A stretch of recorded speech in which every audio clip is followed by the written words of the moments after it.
যদি ফিল করে যে হ্যাঁ আমার 2 মাসে একবার পিরিয়ড হচ্ছে, এরপর আবার 3 মাসে একবার হচ্ছে, মানে সে আসলে মেনোপজের দিকে যাচ্ছে, তার আসলে আস্তে আস্তে মাসিক বা পিরিয়ডটি বন্ধ হয়ে যাওয়ার পথে আছে, তখন কি তার আসলে কোনো ডক্টরের শরণাপন্ন হওয়া উচিত কিনা, গাইনোকোলজিস্ট বা ফিজিক্যাল মেডিসিন?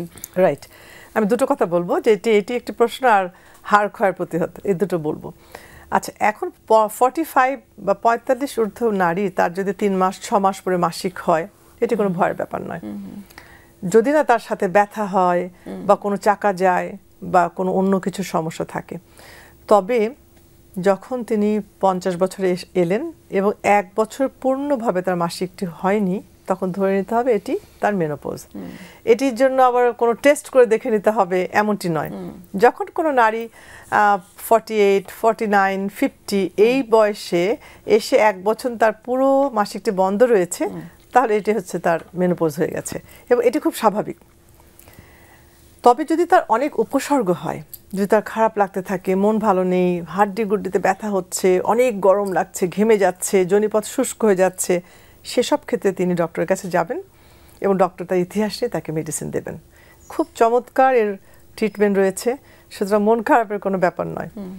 তা আমি যেটি বলতে চেয়েছিলাম যে মেনোপজ একটি প্রাকৃতিক অধ্যায় একটি নারীর জীবনে, এটি আসবেই, কিন্তু এটি এলেই যে তার মন খারাপ হবে, তার সব কষ্টগুলো হবে এমনটি নয়।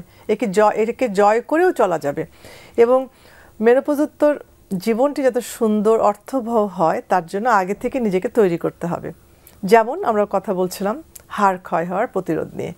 হাড় ক্ষয়টা একটা খুব কষ্টের ব্যাপার, বিকজ আমি বলেছি 3 জন নারীদের 1 জনের হয়, এবং যেটি ভয় সেটা হচ্ছে এই হাড় ক্ষয় যে নারী রয়েছে তার কিন্তু যে কোনো মুহূর্তে একটু টোকা লাগলে হাড়টি ভেঙে যেতে পারে।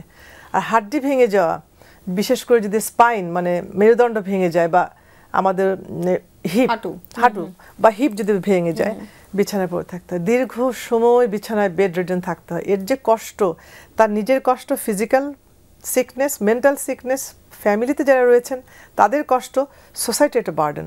তো এটিকে আমাদের প্রতিহত করতেই হবে। তার প্রতিকারটি কি? 1 নম্বর হচ্ছে ওজন কমিয়ে রাখতে হবে।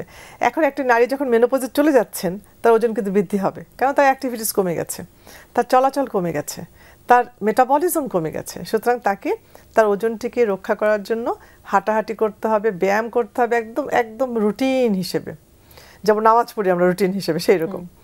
2 নম্বর তার খাবারটি এমন খাবার খেতে হবে যেটি হাড় ক্ষয়কে প্রতিরোধ করে।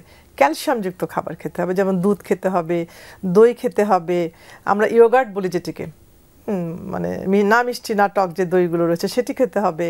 তারপর হচ্ছে প্রতিদিন সূর্যরশ্মি লাগাতে হবে, কারণ সূর্যরশ্মি কিন্তু আমাদের হাড় ক্ষয়কে প্রতিরোধ করে। আর ছোট মাছ খেতে হবে, গ্রিন ভেজিটেবল খেতে হবে। এর ভেতরে আমাদের খাবারের কথা বললাম। আর অ্যাভয়েড করতে হবে কোন কোন খাবার আমরা খাবো না, পান, জর্দা এইসব খাওয়া যাবে না, আর সোডা জাতীয় ড্রিঙ্কস, আমরা বয়সগত ড্রিঙ্কস খাওয়া কমিয়ে দিতে হবে, এসব খাওয়া যাবে না অত্যাধিক। আর কিছু কিছু ট্যাবলেট রয়েছে, ডক্টর সেটা জানেন, যেমন স্টেরয়েড হরমোন আছে, সালফাসালাজিন আছে, এগুলো যাতে না খাওয়া যায়। তো এই হচ্ছে খাদ্যের ব্যাপার। দ্বিতীয় হচ্ছে আমি বলেছি এক্সারসাইজের ব্যাপার, করতেই হবে, এখানে কোনো নিষেধ নেই। হ্যাঁ, অনেকে আছেন যে আমাদের মহিলারা বলেন যে হাঁটবার জায়গা নেই, ছাদে গিয়ে হাঁটুন, বাড়ির ভেতরে হাঁটুন, কিন্তু হাঁটতে আপনাকে হবেই। আচ্ছা, আর হচ্ছে যেটি ইম্পর্টেন্ট, যে মানসিকভাবে প্রস্তুতি নিয়ে এগোতে হবে। এই হচ্ছে আমাদের প্রথম পদক্ষেপ। তারপর তো ডক্টরের কাছে যাবেন যদি বেশি প্রবলেম হয়, তখন তো তিনি ক্যালসিয়াম দেবেন, ভিটামিন ডি সাপ্লিমেন্ট দেবেন, একটু বোনের ঘনত্ব দেখে নেবেন। যদি সত্যি সত্যি হাড় ক্ষয় বেশি পর্যায়ে চলে যায়, তার জন্য ইনজেকশন বা ট্যাবলেট নিতে হবে।